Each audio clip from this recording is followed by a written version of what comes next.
I'm Kathleen, and I want to welcome you to Clayton Valley Presbyterian Church and today's story in Godly Play.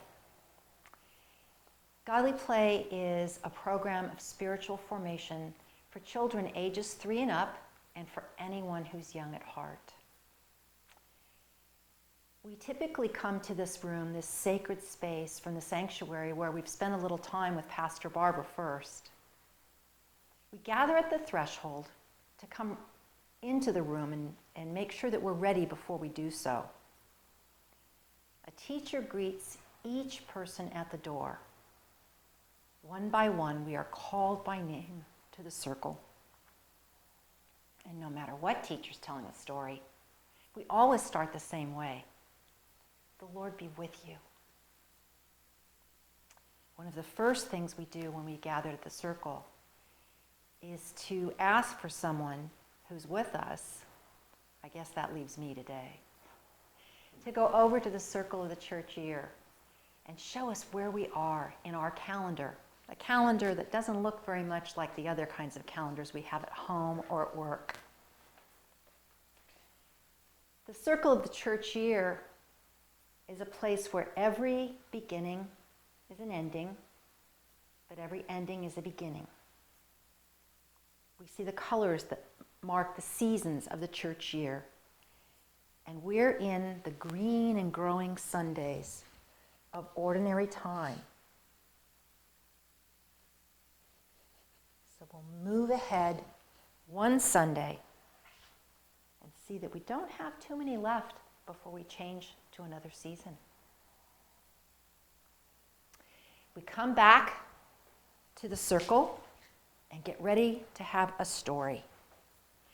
Every tray, every basket, every box in this room represents a story. Whether it's the stories of how we worship that are behind me, whether it is the parables in gold boxes in that corner of the room, or lining these walls, the sacred stories from the Old Testament Hebrew scriptures and the New Testament, the Greek scriptures. It's important to watch where the teacher goes to get the story, because once you've heard a story, it's yours forever. And when you're in this room, then you can go to the shelves during the work time and take down whatever story you've heard and work with it again. Today, we're going to be working with the desert. So I've brought that to the circle for us already.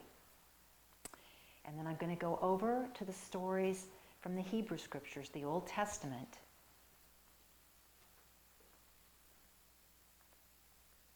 And find just this little basket. That's all to bring over to tell our story today.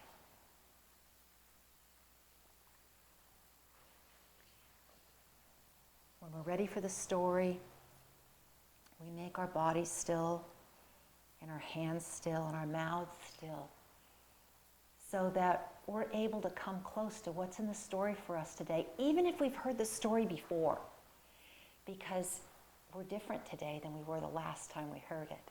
And we might hear our favorite part. We might hear something we didn't remember from the last time.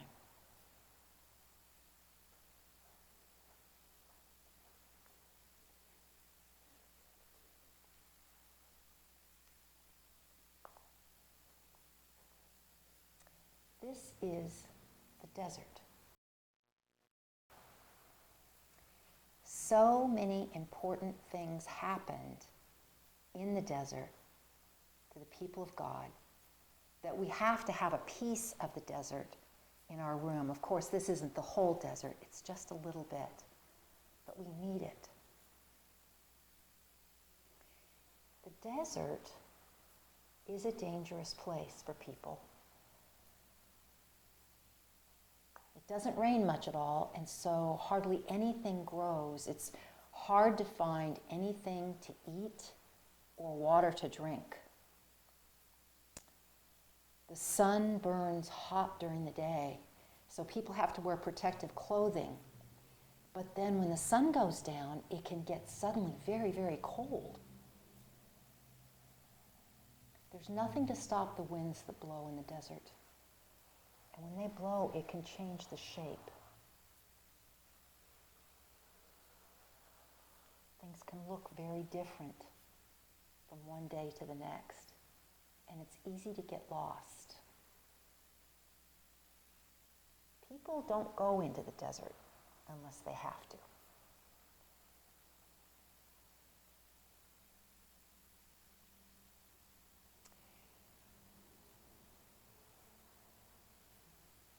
The people of God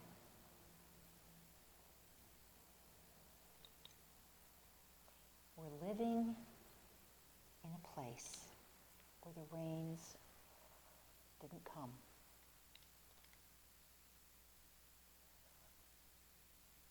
And because the rains didn't come, the crops didn't grow. The crops that made the food.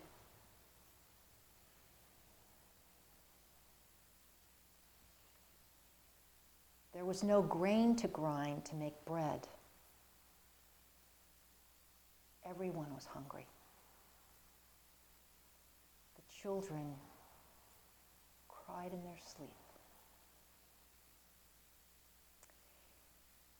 So the mothers and the fathers decided that they would have to go to a land where there was food, there was work, even though it was across the desert.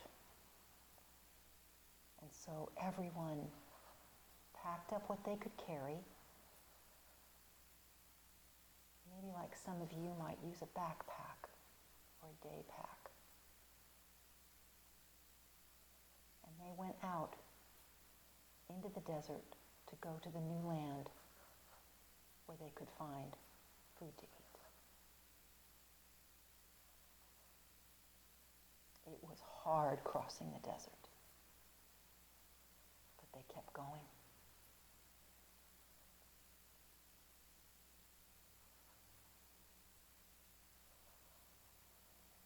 Sometimes they wondered how much further. That might happen to you sometimes when you take a long trip also. When will we be there? We're tired and it's hot. There's not enough to eat. There's not enough to drink. Finally,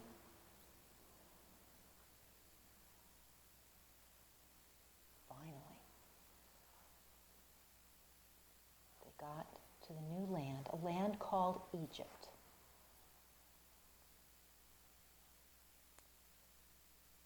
In Egypt, there was a king who they called Pharaoh. Pharaoh was in charge of everything. So while they got food to eat and to feed the children, and they went to work, they had to live where Pharaoh said. They had to work when Pharaoh said and do the work that Pharaoh said. They only got the food that Pharaoh gave them. They had to do whatever Pharaoh said. They were trapped. They couldn't go back.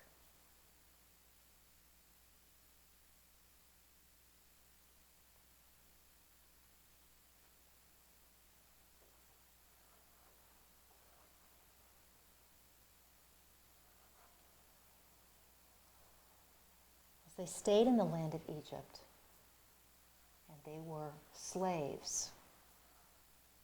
They were fed, but they were slaves. Rains came. They wanted to go home.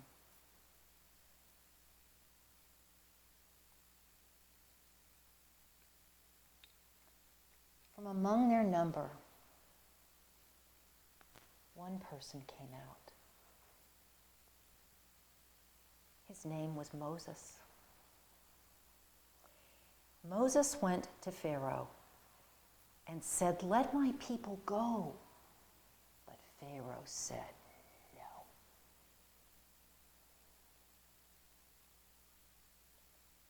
strange things began to happen. And Moses again went to Pharaoh and said, these strange things are happening. Let my people go. And still Pharaoh said no.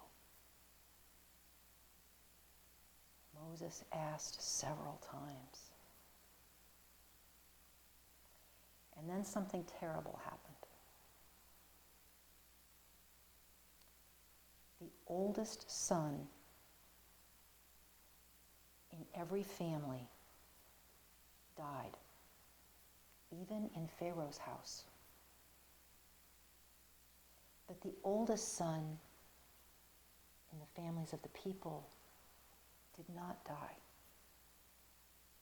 for they had marked their doors with lamb's blood, and the angel of death passed over them.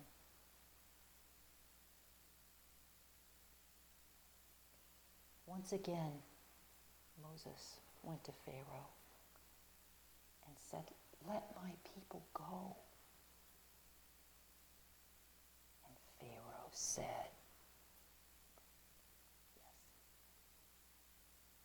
The people couldn't believe it. They packed as quickly as they could. They took only what they could carry because they had to hurry. They didn't want Pharaoh to change his mind. Moses led them back out into the desert. The mothers and the fathers, the children, all the people followed. They went as fast as they could back out into the desert. They had a long way to go and they were afraid.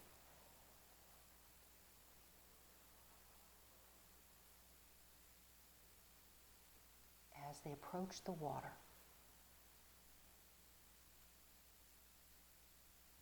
they heard a sound that they did not want to hear.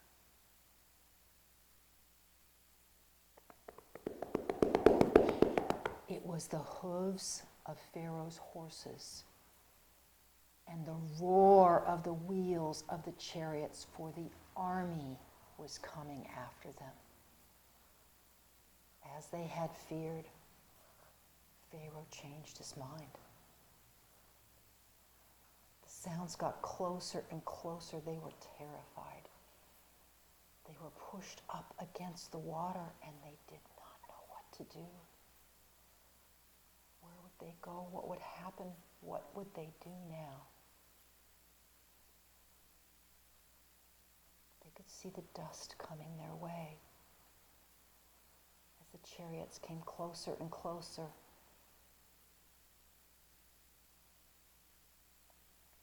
But Moses came so close to God, and God came so close to Moses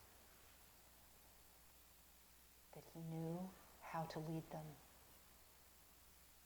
And they went through the water on dry land across to the other side.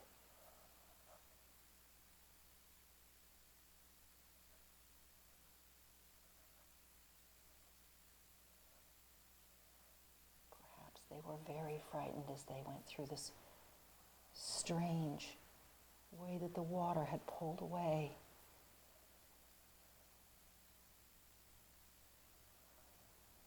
They hurried. They could see the chariots coming. And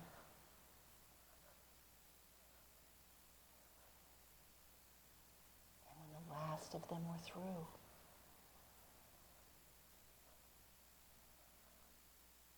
Moses hurried across that dry land as the water came rushing back across. And they were safe on the other side. They were free of Pharaoh and safe from the army. They were were so happy that they just had to give thanks to God.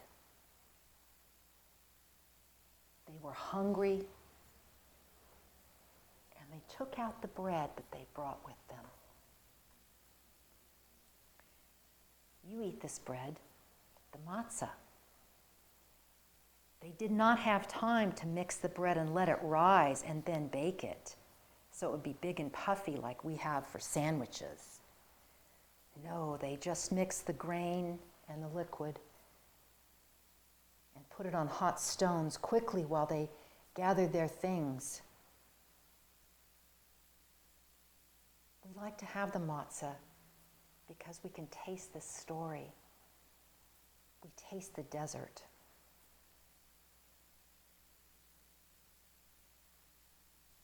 And when they'd had the bread and given thanks to God for their salvation, Miriam, the sister of Moses, led the dancing.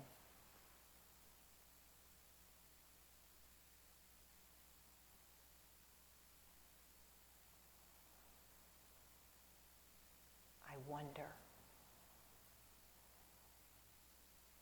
what part of this Exodus story that you like the best.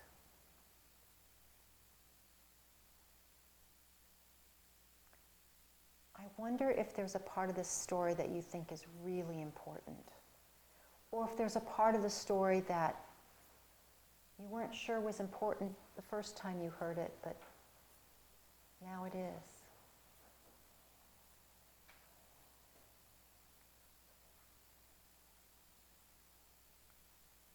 I wonder if you've ever been in a place where you had to go into the desert.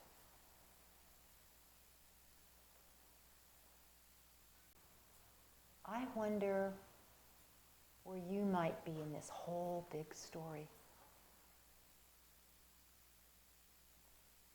And I wonder if there's something that you wonder about.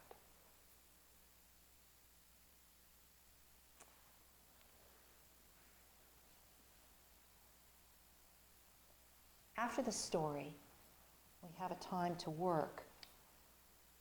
Of course, some of you like to work with the story, especially if it's a desert story.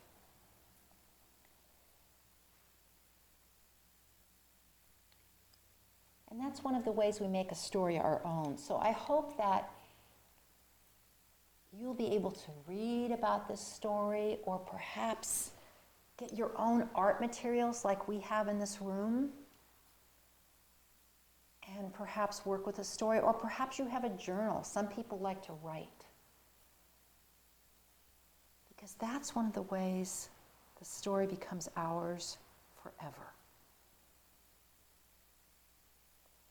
And after our time for working with this story, or another story that you've heard before in this room, then of course it's time for us to clean our hands and get ready for the feast that we celebrate every week in this room.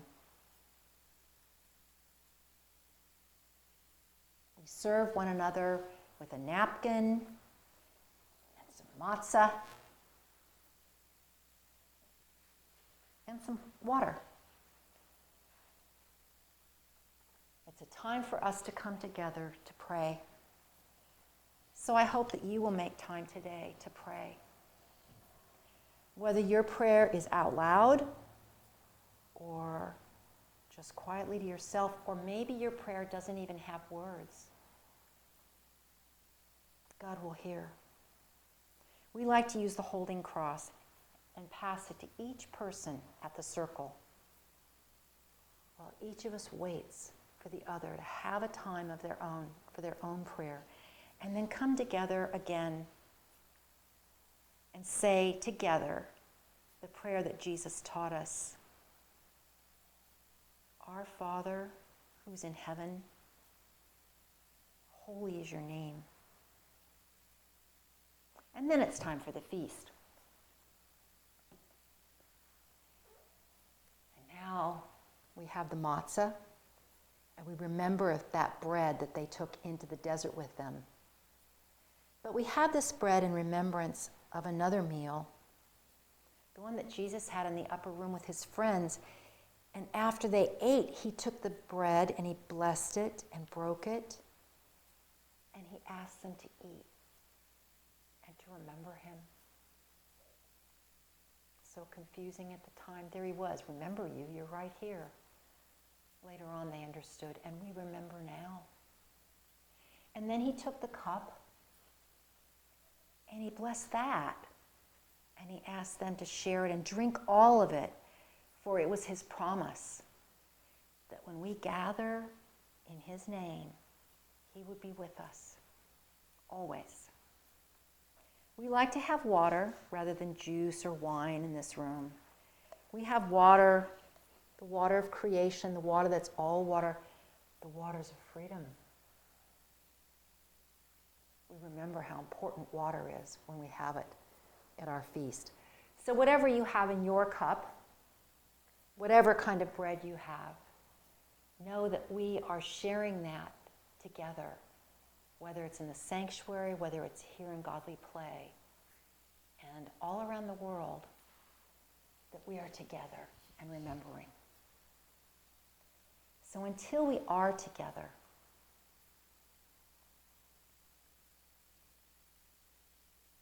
be safe, wear a mask, keep 6 feet of distance, be well, and may the Lord bless you and keep you until we're together again.